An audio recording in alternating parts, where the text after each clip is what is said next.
Kumusta mga brad? Isa nga po ngayon ang adventure scooter na ito sa inaabangan ng mga tao. Lalong-lalo nga po doon sa mga suki ni Rusi. Kasi mukhang malapit-lapit na rin nila itong ilabas. Dito nga po sa video na ito, nandoon pa yun siya sa China. Pero kung mapapansin nyo nga po sa may gilid, may pangalan na siyang Rusi. Ibig sabihin nun, alams na. Habang tumatagal nga po, palupit ng palupit yung mga motor na nilalabas nila. May mga kamukha nga lang. Katulad nito, kamukha na naman niya yung Honda XEDV 750. Pero ano naman ngayon? Lahat naman halos yata ng motor nila may kamukha. Syempre yung mga target buyer nga po nila is yung mga taong gustong magkaroon ng adventure scooter pero tagilid sa budget.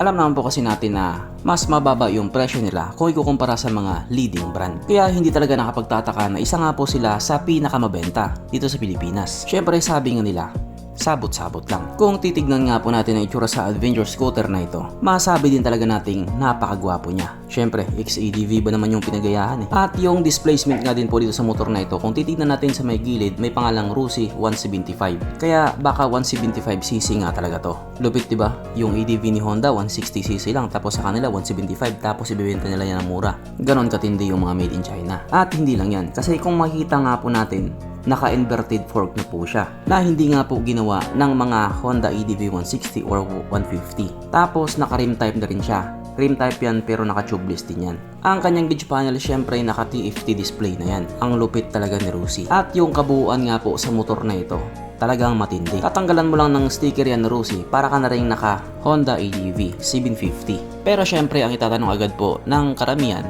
kumusta naman yung quality? Siguro ang masabi na lang natin dyan, patawad po! Yun lang. Patawad na lang daw. Pero nasa sayo pa din naman yan kung bibili ka o hindi. Hindi ka naman siguro kawalan sa kanila. Ano ka? Gold? Pero kahit nga po ganun, wala pa rin time bounce kay Pai.